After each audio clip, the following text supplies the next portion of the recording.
dénonce aujourd'hui les violences policières qui ont lieu depuis quelques semaines, particulièrement ces derniers jours. Alors on l'a vu à Sainte-Soline le week-end dernier, mais on l'a aussi vu sur la manif du 23 mars, notamment à Paris, mais pas que. Nous, au niveau de Solidaires, on a quand même un camarade de Sudrail qui a perdu un œil suite à la manif du 23 mars à Paris. Et puis on a au jour d'aujourd'hui 2 personnes plongées dans le coma suite aux mobilisations qui ont eu lieu à Sainte-Soline. 2 personnes qui sont dans le coma, dont une qui a priori a atteint aujourd'hui l'état de mort cérébrale, donc son pronostic s'annonce quand même mal engagé. Voilà, donc on arrive sur une stratégie répressive du gouvernement qui répond dans la violence alors qu'elle pourrait répondre socialement à ce qu'on lui demande, c'est-à-dire le retrait notamment de la réforme des retraites. Camarades aussi dans le coma. Les parents de ce Serge ont fait un communiqué de presse. Notre fils Serge est actuellement hospitalisé avec un pronostic vital engagé. Suite à une rupture d'engagement par la colère lors de la manifestation du 25 mars 2023 organisée à Sainte-Soline contre les projets de bassines irrigantes. Nous avons porté plainte pour tentative de meurtre, entrave volontaire à l'arrivée des secours et pour violation du secret professionnel dans le cadre d'une enquête de police et détournement d'informations contenues dans un fichier de leur finalité. Suite aux différents articles parus dans la presse, beaucoup sont inexacts, mensongers. Nous tenons à faire savoir que, oui, Serge est fiché S, comme des milliers de militants dans la France aujourd'hui.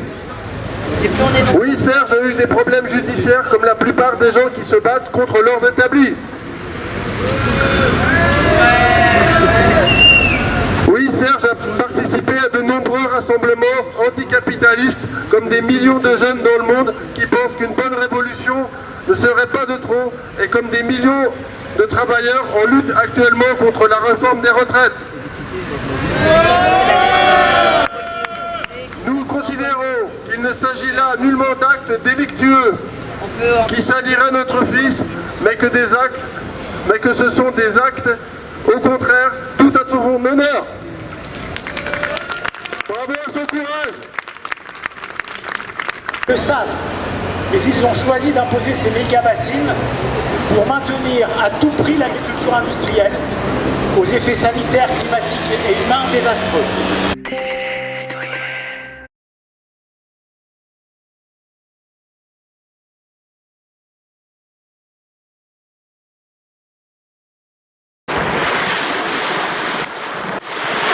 Nous, à la Confédération Paysanne, comment on réagit à ça? Eh ben, c'est très simple, on ne s'arrête pas, on ne faiblit pas, on continue, on dénonce ce qui se passe, parce qu'il y a beaucoup de choses qui se passent qui ne sont pas normales, qui sont illégales. Le projet des méga-bassines est un projet pour la défense de l'écosystème, de l'écologie, et pareil, la manière de répondre du gouvernement a une fois encore été la violence extrême, avec des techniques de maintien de l'ordre, plutôt de provocation du désordre, qui sont complètement interdites. Lancement de grenades, armes de guerre au niveau des visages, au niveau des têtes, lancement en cloche, nassage, voilà, on le rappelle quand même, le maintien de l'ordre, aujourd'hui il faudra qu'on nous explique en quoi c'est encore du maintien de l'ordre. Non, déteste la police, c'est tout. Le non, déteste la police, c'est tout. Le non, déteste la police, c'est tout. Le non, déteste la police. La police, elle est là pour défendre sa population, une milice, elle est là pour défendre le pouvoir. Donc le rapport entre police et les milices, aujourd'hui, il a un peu basculé, c'est-à-dire qu'aujourd'hui, la police, elle est là pour défendre le pouvoir et pas pour protéger la population, et on le voit bien, puisque les blessés se comptent par centaines. Un violeur intérieur accomplit sa justice. Un violeur intérieur accomplit sa justice. Un violeur intérieur accomplit sa justice. Un violeur intérieur accomplit sa justice.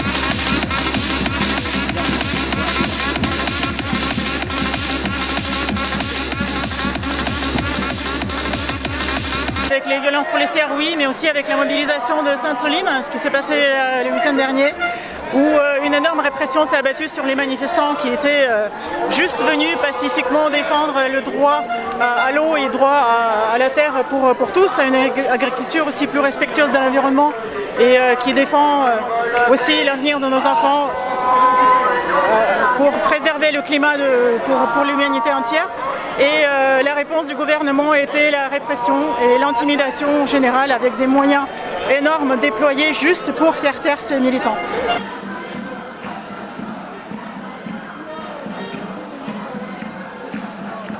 Je pense qu'il n'y aurait eu aucun blessé s'il n'y avait pas eu autant de policiers surarmés à Sainte-Soline. Et de la même façon qu'il y a des blessés dans les grandes villes quand la police court après les manifestants, voire des personnes qui ne sont même pas manifestants. Et là, on a vraiment un problème de comportement et d'ordre que reçoivent probablement ces policiers.